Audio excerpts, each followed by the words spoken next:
Hi friends, welcome to Bhagya job notification channel. Head constable ఉద్యోగాల భర్తీ కోసం ఒక మంచి నోటిఫికేషన్ అయితే విడుదల చేశారు. సో ఈ హెడ్ కానిస్టేబుల్ ఉద్యోగాలకి ఇంటర్మీడియట్ క్వాలిఫికేషన్ ఉన్నటువంటి మేల్ అండ్ ఫిమేల్ క్యాండిడేట్స్ ఎవరైనా కూడా అప్లై చేసుకోవచ్చు. సో దీనిలో మనకి టోటల్గా 857 పోస్టులు అయితే భర్తీ చేస్తున్నారండి. 857 పోస్టుల్లో మేల్ క్యాండిడేట్స్ వచ్చేసి 573 పోస్టులు, ఫిమేల్ క్యాండిడేట్స్కి 284 పోస్టులు సపరేట్గా అయితే ఉన్నాయి. So male and female candidates ఎవరైనా కూడా ఇంటర్మీడియట్ క్వాలిఫికేషన్ ఉంటే అభ్యర్థులందరూ కూడా ఈ పోస్టులకి అయితే మీరు అప్లై చేసుకోవచ్చు. సో హెడ్ కానిస్టేబుల్కి సంబంధించి వీడియో మన ఛానల్ కూడా అప్లోడ్ చేయడం అయితే జరిగింది. సో నిన్నటి రోజున పత్రికా ముఖంగా దీనికి సంబంధించి పూర్తి ఇన్ఫర్మేషన్ అయితే ఇచ్చారు. సిలబస్ వాటికి సంబంధించి పూర్తి ఇన్ఫర్మేషన్ అయితే చూద్దాము. ఢిల్లీ పోలీస్ విభాగంలో 857 కొలువులు. ఢిల్లీ పోలీస్ విభాగంలో 857 head constable, assistant wireless operator పోస్టుల భర్తీకి స్టాఫ్ సెలక్షన్ కమిషన్ నుంచి మనకి నోటిఫికేషన్ అయితే విడుదల చేశారు. ఇంటర్మీడియట్ విద్యార్థితో పాటు కంప్యూటర్ నాలెడ్జ్ ఉన్నటువంటి వారు వీటికి ఆన్లైన్ ద్వారా దరఖాస్తు చేసుకోవచ్చు. రాత పరీక్షలో చూపిన ప్రతిభ, ఫిజికల్ టెస్టులతో నియామకాలు ఉంటాయి. నియామక రాత పరీక్షను ఆబ్జెక్టివ్ తరహాలో ఆన్లైన్లో నిర్వహిస్తారు. 100 ప్రశ్నలకు 100 మార్కులు ఉంటాయి. రుణాత్మక మార్కులు లేవు. పరీక్ష వ్యవధి 90 నిమిషాలైతే ఉంటుంది. జనరల్ అవేర్నెస్ నుంచి 20, జనరల్ సైన్స్ నుంచి 25, మ్యాథమెటిక్స్ నుంచి 25, రీజనింగ్ నుంచి 20, కంప్యూటర్ ఫండమెంటల్స్ నుంచి 10 క్వశ్చన్స్ అయితే ఉంటాయి. ప్రశ్నపత్రం ఇంగ్లీషు, హిందీ, సో 2 లాంగ్వేజెస్లో అయితే ఉంటుంది. అలాగే ఎగ్జామినేషన్ అనేది ఇంటర్మీడియట్ స్టాండర్డ్ మీద అయితే ఉంటుందని మనకి ఇక్కడైతే చెప్తున్నారు. నెక్స్ట్ విభాగాల వారీగా ఖాళీలు.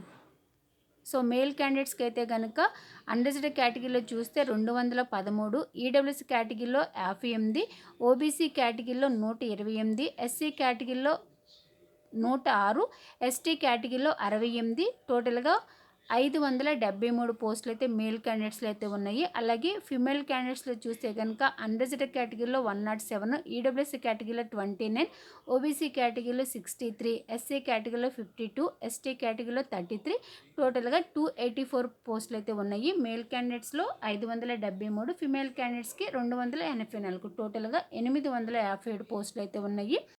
సెలెక్ట్ అయినటువంటి వారికి బేసిక్ శాలరీ అనేది 25,500 రూపీస్ అయితే ఉంటుంది. సో ఈ బేసిక్ శాలరీతో పాటు మీకు డిఏ, హెచ్ఆర్ఏ, ఇతర అలవెన్సెస్ అన్నీ కలిపి సుమారుగా ఇక్కడ మీకు 50,000 రూపాయల వరకు అయితే శాలరీ అయితే ఉంటుందని చెప్తున్నారు. నెక్స్ట్ వీటికి సంబంధించి క్వాలిఫికేషన్స్ అయితే ఇచ్చారు. 10+2 సీనియర్ సెకండరీ సైన్స్, మ్యాథమెటిక్స్ సబ్జెక్టులతో పాస్ అయి ఉండాలి. ప్రాథమిక కంప్యూటర్ పరిజ్ఞానం తప్పనిసరి.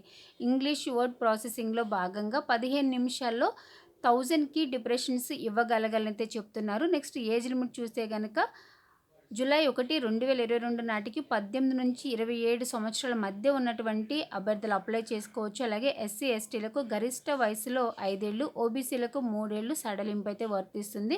సో ఇక్కడ మీకు ఇంటర్మీడియట్ క్వాలిఫికేషన్ ఉండి కంప్యూటర్ నాలెడ్జ్ ఉన్నటువంటి అభ్యర్థులు సో ఈ పోస్ట్కి అయితే అప్లై చేసుకోవచ్చు. అలాగే ఏజ్ లిమిట్ చూస్తే కనుక 18 నుంచి 27 ఇయర్స్ లోపు అయితే ఉండాలి. ఎస్సీ, ఎస్టీ కేటగిరీ వాళ్ళకైతే కనుక 5 ఇయర్స్, ఓబీసీ కేటగిరీ వాళ్ళకైతే కనుక 3 ఇయర్స్ ఇక్కడ మీకు ఏజ్ రిలాక్సేషన్ అయితే ఉంటుంది.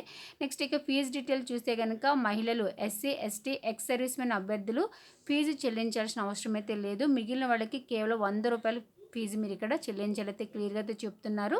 నెక్స్ట్ ఇక్కడ దరఖాస్తులకు చివరి తేదీ జూలై 29, 2022 వరకు అయితే ఇచ్చారండి. సో వీటికి ఓన్లీ ఆన్లైన్లో మాత్రమే అప్లై చేసుకోవాల్సి అయితే ఉంటుంది. లాస్ట్ డేట్ జూలై 29 వరకు అయితే ఇచ్చారు. అలాగే ఆన్లైన్ ఎగ్జామ్ చూస్తే కనుక అక్టోబర్ మంత్లో అయితే ఉంటుంది. నెక్స్ట్ ఇక్కడ మీకు ఆంధ్రప్రదేశ్ రాష్ట్రంలో ఉన్నటువంటి అభ్యర్థులు ఆంధ్రప్రదేశ్ రాష్ట్రంలో, తెలంగాణలో ఉన్నటువంటి అభ్యర్థులు తెలంగాణ రాష్ట్రంలో మీరు ఎగ్జామినేషన్ రాసుకునే అవకాశం అయితే ఉంది.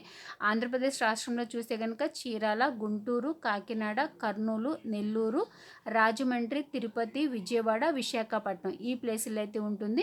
నెక్స్ట్ తెలంగాణ అభ్యర్థులు చూస్తే హైదరాబాద్, కరీంనగర్, వరంగల్ ప్లేస్లో అయితే ఇవ్వడం అయితే జరిగింది. సో కింద ఇక్కడ మనకి వెబ్సైట్ అడ్రస్ కూడా అయితే ఇచ్చారు. https://ssc.nic.in ఈ వెబ్సైట్ ఒకసారి మీరు కూడా చెక్ చేయండి, మీకు కూడా ఇంకా ఇన్ఫర్మేషన్ అయితే తెలుస్తుంది. సో అయితే వీటికి సంబంధించి ఇక్కడ మనకి సిలబస్ డీటెయిల్స్ అయితే ఇచ్చారండి. ఏ అంశాల్లో ప్రశ్నలు ఉంటే జనరల్ అవేర్నెస్ నుంచి, అలాగే జనరల్ సైన్స్ నుంచి, chemistry, maths, reasoning, computer fundamentals, physical endurance test ఏ విధంగా ఉంటుందైతే ఇక్కడ మనకి చాలా డీటెయిల్గా అయితే ఇచ్చారు. సో తెలుగులో చాలా క్లియర్గా ఉందండి. సో ఒకసారి జనరల్ అవేర్నెస్ గురించి చూస్తే కనుక పర్యావరణంపై అభ్యర్థికి ఉన్న అవగాహన, తాజా సంఘటనలు, భారతదేశ చరిత్ర, సంస్కృతి, భౌగోళిక స్థితిగతులు, ఆర్థిక రాజకీయ వ్యవస్థ, భారత రాజ్యాంగం, వైజ్ఞానిక పరిశోధనలు మొదలైన అంశాలపై ప్రశ్నలు అయితే వస్తాయి. నెక్స్ట్ జనరల్ సైన్స్ చూస్తే కనుక ఈ విభాగంలో ఫిజిక్స్లోని thermodynamics, mechanics, Newton's law of motion, gravity, motion, pressure, units and measurements, sound, heat, so ఇలాగా జనరల్ సైన్స్ నుంచి, అలాగే కెమిస్ట్రీ నుంచి, మ్యాథ్స్ నుంచి, సో రీజనింగ్ నుంచి, కంప్యూటర్ ఫండమెంటల్స్ నుంచి అయితే మీకు క్వశ్చన్లు అయితే ఉంటాయి. ఇక్కడ మనకి చాలా క్లియర్గా అయితే ఇచ్చారు కాబట్టి సో ప్రతి ఒక్కరు కూడా చదవడానికి అయితే ట్రై చేయండి. నెక్స్ట్ ఇక్కడ మీకు ఫిజికల్ ఎండ్యూరెన్స్ టెస్ట్ అయితే ఉంటుంది. మేల్ క్యాండిడేట్స్కి అయితే కనుక 1600 మీటర్ల పరుగును 7 నిమిషాల్లో పూర్తి చేయాల్సి అయితే ఉంటుంది. సో ఇక్కడ మీకు 3 అటెంప్ట్స్ అయితే ఇస్తారు. లాంగ్ జంప్ అనేది 12.5 ఫీట్స్, హై జంప్ 3.5 ఫీట్స్ అయితే మీరు కంప్లీట్ చేయాల్సి అయితే ఉంటుంది. అలాగే మహిళలకు చూస్తే కనుక 800 మీటర్ల దూరాన్ని 5 నిమిషాల్లో పూర్తి చేయాల్సి అయితే ఉంటుంది. సో ఇక్కడ కూడా మీకు 3 అటెంప్ట్స్ అయితే ఇస్తారు. Long jump 9 feets, high jump వచ్చేసి 3 ఫీట్స్ అయితే మీరు దాటాల్సి అయితే ఉంటుంది. సో ఇక్కడ మీకు చాలా క్లియర్గా అయితే మెన్షన్ చేశారండి, తెలుగులో ఉంది కాబట్టి. సో ఇక్కడ ఉన్నటువంటి ఇన్ఫర్మేషన్ అంతా కూడా మీరు ఒకసారి డీటెయిల్గా అయితే చదవచ్చు. సో ఇంటర్మీడియట్ క్వాలిఫికేషన్ నుండి కంప్యూటర్ నాలెడ్జ్ ఉన్నటువంటి మేల్ అండ్ ఫీమేల్ క్యాండిడేట్స్ అందరూ కూడా అప్లై చేసుకోవచ్చు. ఇంకా టైం అయితే ఉంది. జూలై 29, 2022 వరకు అయితే లాస్ట్ డేట్ అయితే ఇచ్చారు. సో అప్లై చేసుకున్నటువంటి అభ్యర్థులు సిలబస్ యొక్క డీటెయిల్స్, అలాగే ఫిజికల్ ఎండ్యూరెన్స్ టెస్ట్ యొక్క డీటెయిల్స్ ఇవన్నీ కూడా చాలా క్లియర్గా అయితే ఇచ్చారండి. నిన్నటి పేపర్ మీరు కూడా ఒకసారి అయితే చెక్ చేస్తే మీకు కూడా ఇంకా కంప్లీట్ ఇన్ఫర్మేషన్ అయితే తెలుస్తుంది. సో వీడియో నచ్చితే కనుక లైక్ చేయడం మాత్రం మర్చిపోవద్దు. Thanks for watching.